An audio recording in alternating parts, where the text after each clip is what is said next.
নন্দৰ গৃহে ডাঙৰ হৈলা কলিয়া কানাই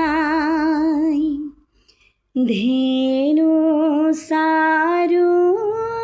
বুলি গৈ মুৰুলি বজায়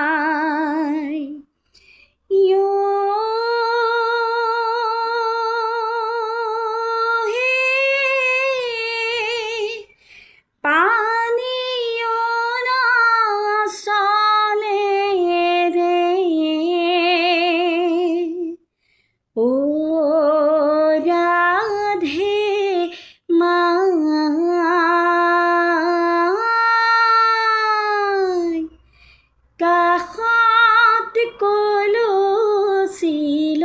যমুনালৈ যায় কাষত কলচীলৈ